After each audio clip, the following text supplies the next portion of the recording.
Welcome back once again. So everybody, please listen me. What they tell means a dictatorship.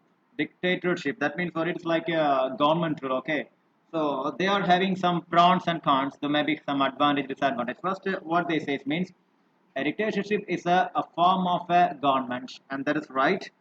And what they say means they have the rule of one person. Okay, or a very small group. It will be having a ruling of small group of people. Maybe it's like a panchayat, or maybe a corporation, or maybe a municipality like that. Okay, but what they say means the dictatorship is a form of government in some nations. Maybe some other nations, what they doing means they are doing like a representative democracy in the form of government, but they have some dangerous issues, or they cruel. That means very slavery actions because they treat the citizen as like a slave. Okay, in some other case they says, because we know some of the nations are still making a very bad dictatorship, but in India different, and everywhere different. Okay, a dictatorship is often characterized by a treatment of citizens and a violation of rights. Likewise, some of the points they are giving, because some of the good rights available, and somebody if they violate or they rejects the thing means they will be put into jail or they will give a punishment like that. Okay, so the absolute power if they possess means they will be having some getting dangerous things are available, and a society and they'll be failing to flourish, and cannot be the right way of the society like they're giving. So from all these things what we come to know means dictatorship is like some of the different, it may have some good things as well as wrong things to all the citizens. Okay, that is real what and all they says from this sentence. So from that we have to select the four options. Okay.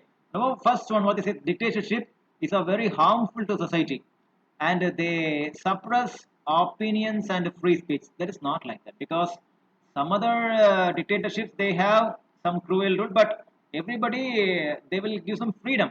But sometimes only they will do some cruel things. But lesson here, next one, they have harsh penalties. Yes, for the wrong people they have harsh penalties. Yes, against the criminals, the wrong people. And the dictatorships have pros as well as cons. That means they have good things as well as bad things, because some bad politicians are there, good politicians are there. So automatically from this whole paragraph, what and all things will be right means first one definitely not right, because they are coming only for the harmful. That is not, I accept. They will be having some persons, and they are doing against the criminals to get the society in a good way. That is also right. And at the same time, the dictatorship will have some advantages and disadvantages. So automatically, both options will be right. Is it right? So finally, the answer will be fourth option, both 2 and 3. Okay. Thank you all. I hope that everyone will understand very clearly. If I got to understand, please comment. Okay. Thank you very much.